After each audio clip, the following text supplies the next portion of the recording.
नमस्कार. प्रत्येक दुखण्यावर दवाखान्यातच उपचार होतात असे नाही. काही दुखणी कुटुंब आणि मित्रमंडळी यांच्याबरोबर हसण्या-खिदळण्यानेही बरी होतात. आई-वडील कधीच जास्त अपेक्षा करत नाहीत आपल्याकडून. त्यांना फक्त एकच अपेक्षा असते. जे प्रेमाचे कर्ज त्यांच्याकडून आपण आपल्या लहानपणी घेतलेले असते, तेच त्यांना त्यांच्या उतारवयात आपल्याकडून हवे असते. वडाचे झाड कधीच पडत नाही, कारण ते जेवढे वर वाढते तेवढेच ते जमिनीखाली पसरते. जीवनात तुम्हाला जर पडायचे नसेल तर स्वतःचा विस्तार वाढवते वेळी चांगल्या माणसांची सोबत वाढवा. ज्यांच्या संगतीने आपले मन समाधान पावते आणि सहजपणे प्रसन्नता आणते, तो संतच.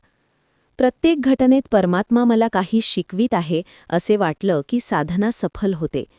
प्रपंचात जोपर्यंत आपण भगवंताला आणत नाही तोपर्यंत प्रपंचाला पूर्तता येत नाही.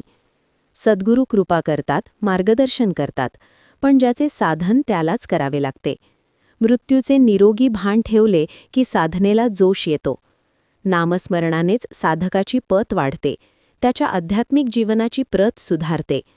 कर्मनियमांचा अडसर निर्माण न होता यथोचित साधना घडणे हे सुद्धा पूर्वसंचित कर्मावर अवलंबून असते. आपला दिवस आणि रात्र चिंतनशील आणि प्रेरणादायी जाओ. श्रीराम.